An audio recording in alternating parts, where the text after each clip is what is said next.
APBA, I think it's fair to say that that family started at a kitchen table in San Mateo, California in the late 60s when, think about this, a 16-year-old and a 13-year-old boy thought they should put out a journal about the APBA, and they created the APBA Journal.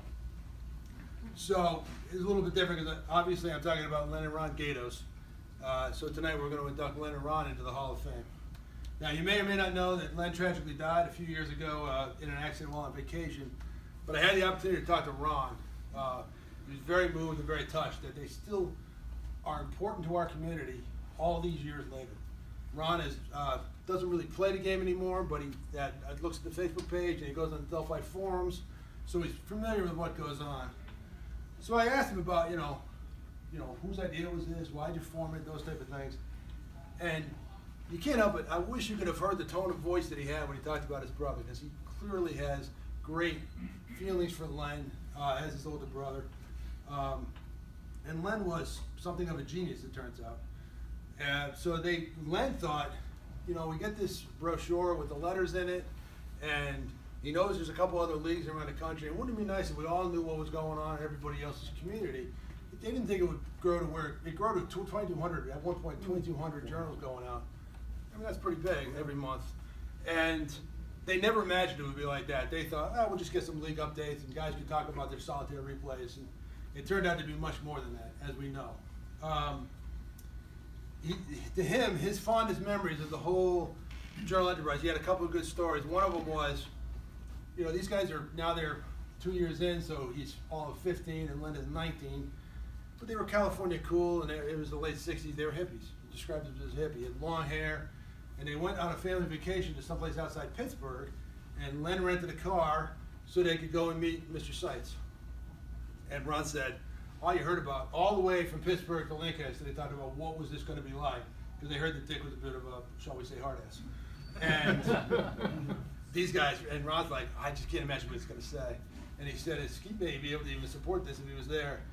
Ron and Len walked in, long hair, hippies, dressed like that, and Seitz looked him up and down and said, I wish I had hair like that. Right?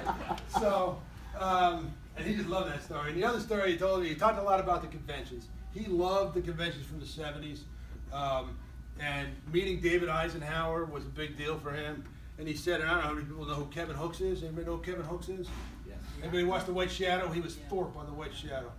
And now he makes millions of dollars producing, as all the White Shadow, it turns out everybody in The White Shadow is now a producer and director making big money. Thorpe produces Prison Break. And he was at the APBA conventions, and he would have only been, by my math, about 16 years old. And I swear Ron called him a nice little guy like 7 times in this conversation. He was helping out, he was doing a thing, and he grew up to be this, like the next thing they know, he's on the White Shadow. So he just loved that. When they gave up the journal, Ben Weiser came in, and I'll note that we talked to Ben, and Ben, because of his position, doesn't want to be affiliated with the Hall of Fame at this point in his life because he's working for the New York Times. So Ron and Len were the logical people as the starter anyways. But they made the decision to give it up. Len was going to college at this point because, again, he was a kid when they started.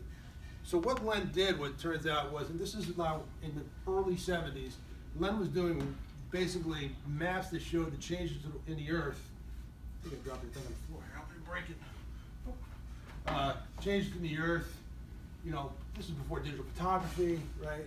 You've got to be pretty smart to be able to identify these changes. And he was really very much involved in this as it moved forward into digital technology and satellite technology. So, Ron described him as a genius at least 4 or 5 times in this whole discussion. So, again, they were very moved and very touched. Ron was very moved and very touched to be part of this. I really do believe that when you think about this community and what sets the APBA game apart from some of their competitors is the fact that we have this, coming together every summer and really being important in each other's lives. So please join me in giving Ron Gaydos a warm welcome to the APBA Hall of Fame. Ron Len Gaydos.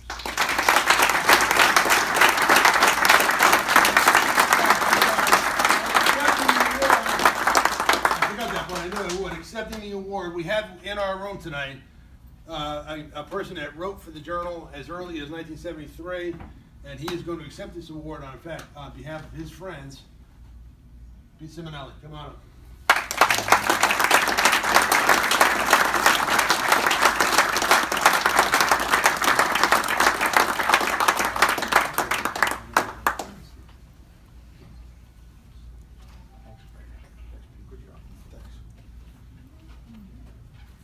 So, Greg really pretty much described all the things that Len and Ron did, and they are truly deserving of this award and to be inducted into the Hall of Fame. And I want to tell you a little more precisely about what they did, because I know many of you weren't around at that time. I first met them at the '73 convention, and but their beginning goes back prior to that, as Greg said. So sometime around 1967, they started something called the APBA Journal, which no one had ever heard of course. And back in those days, in the 60s, the communication wasn't like it is today with all the social interaction. And if you played APBA, you were pretty much on your own. You didn't know anybody else. That's just how it was. And they had this idea to start this publication, and it became a big success. And we owe a lot to that. That was a turning point in my APBA career, and I think it led to where we are today.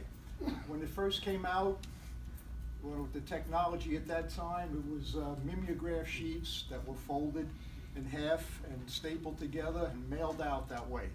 But there were very good articles in it, and this is what brought us together. We were on our way, and it led to the first convention in '73, which they attended. It was organized by Ben Weiser, which we all know, and that was the beginning. And here we are today because of the idea that they had back at that time and what they did. So I'm very grateful to them and happy to see them rewarded for their contributions. Thanks.